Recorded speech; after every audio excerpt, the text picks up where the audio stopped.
There's no going back for me. There's a constant motive to evolve.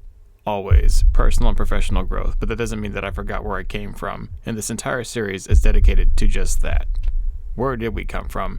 And how do we get to this point? Well, it sure as heck wasn't from knowing any sort of metalwork in any capacity. All that was terribly intimidating back then.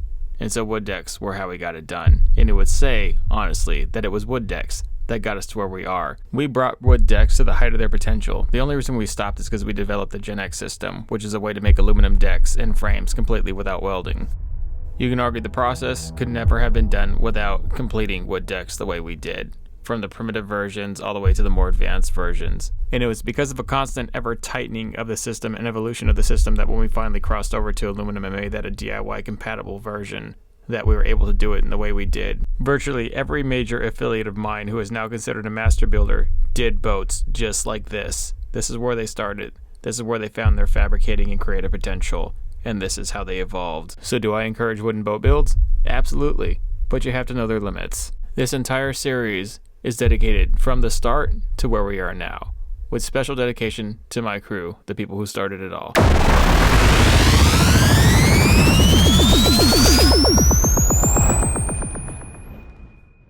I did quite a few wooden boats, but a lot of them had poor documentary. This was the most well documented and probably the most advanced all wood frame and deck combo boat that I had done. And this was years back, but still looking at it, I really did like the design, and I don't know why I haven't replicated that in a while. I just kind of went a different way. It was very interesting to watch how my brain kind of evolved the whole process to make a layout like this. This is actually just a floating wood core. This is way before anything now where YouTube is overly saturated with DIY boat builds, but before there was about 15 or 20 really prominent ones with only 5 that really made the cake. And then I kind of came along and I presented my ideas, and they kind of just took over. It wasn't very hard for them to take over because I was the only one pushing a max efficiency model. We started using plastic totes as liners when everybody else was just doing wooden walls or aluminum sheets. Then we started sticking bleed outs. We figured out ways to make dry track systems inside so we could actually stop it from going inside the tote. The totes were completely sealed. Finally, just a sealed liner that only cost like, $5 back in the day. Installing gas struts on Amazon that were meant for kitchen cabinets, trying to convert marine standard like latches and make them fit to wood decks that they were never meant to fit on. Making rod lockers, trying to make a live well and failing. It was pretty fun. All of it. I was obsessed with a core that went inside the boat. I had no concept of rail framing until 2 or 3 boats later that would attach the whole thing in it. So I always tried to make a drop-in core that floated over the bench seats. I had all these ideas and no real actual fabrication or craftsman skill. It was very raw. But I did push this model as best I could. I was mercilessly getting trolled by other fabricators and craftsmen out there with huge egos and limited intellect that this wouldn't work, that aluminum was the only way to go. So I actually took this core out of the boat and weighed it on a scale. And these were thick, dense pine studs, and the whole deck only weighed 50 pounds, and then everybody kind of shut up. It was kind of funny. But then they just found something else to complain about. It was a constant back and forth, merciless troll battle where, we just went at it. A lot of it was actual valid points that they had. And so what I could disprove with their, accusations, I did, and what I couldn't when they were right, I just converted and, acknowledged it.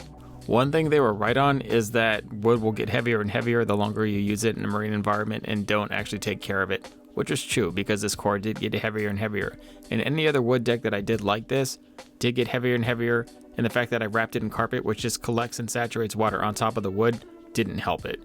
Wrapping those cores in marine vinyl would have actually done much better because it would have repelled water, and along with painting it. The only wooden core that I ever had that was very successful is in my boat, and that was because it was wrapped in marine vinyl and collected no water. One of the things I was obsessed with was dry storage. After seeing videos of what it would do for you, no more saturated tackle, rusted hooks, I was obsessed with making some sort of working version no matter what skill level I had. So here I was with 1x2s and hardwood, and even I think drywall bead. Yeah, I used that. Just anything to give a little catch slip that would drain it. Obviously, that wasn't a very good design. There's holes all over the drywall bead. Jordan, the guy whose boat this was, he exposed it immediately that it did not work very well, despite me trying to seal those in. It worked a little better after I painted it all, but this was this was not the most successful version, even though it was moderately successful. There was only one other version that was worse than this, and that was the first version, but it led to stuff like this, and this was a much better version that worked very well. And then there was the matter of the storage liners themselves, which I used thin plastic totes. Later on, we switched all the way to HDPE totes because Jordan broke all these almost immediately and kind of exposed how weak they were, and I never used them again after he just destroyed them. Like, even with trying to reinforce them with like foam and sticking them in there, they still were just brittle.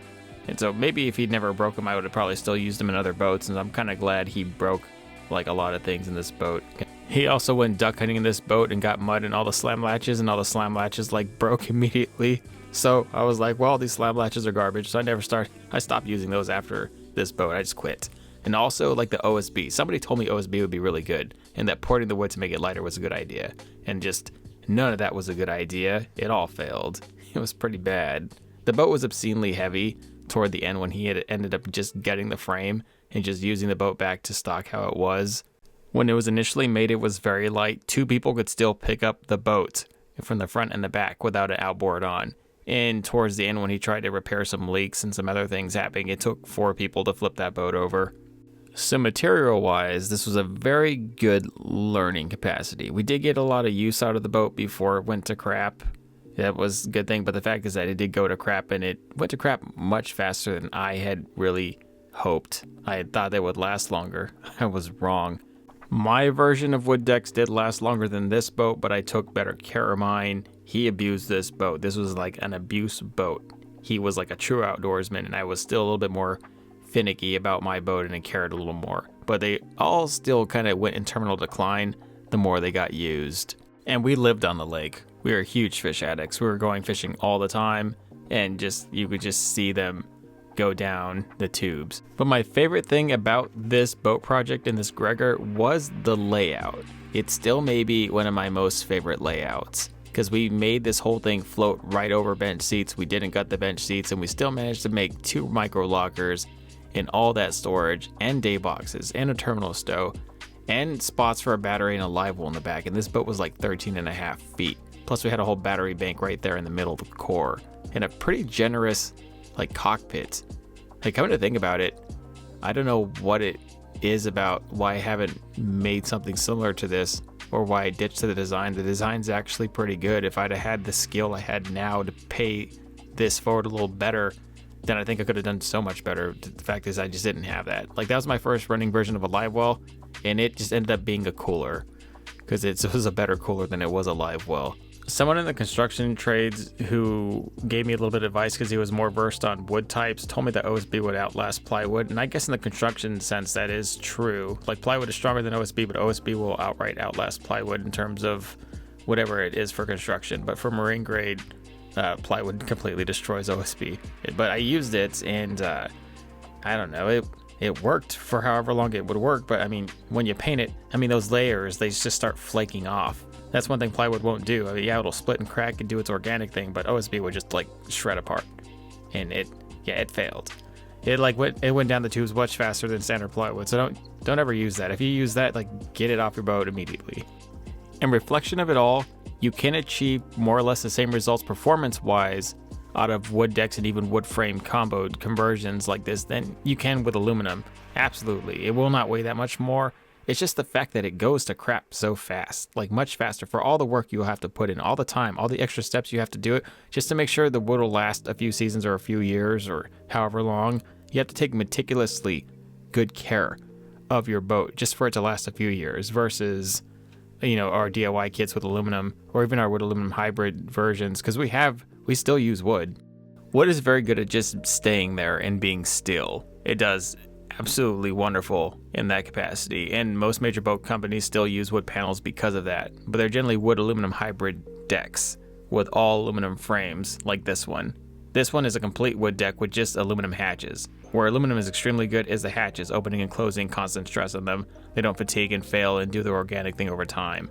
If wood is just meant for like side paneling or just terminal decking, terminal paneling, and it just stays there and it's resin coated, it will last a very long time and it'll take obscene amounts of abuse. Wood's strength to weight ratio per span versus aluminum sheeting is also much stronger, so you need way less under supports.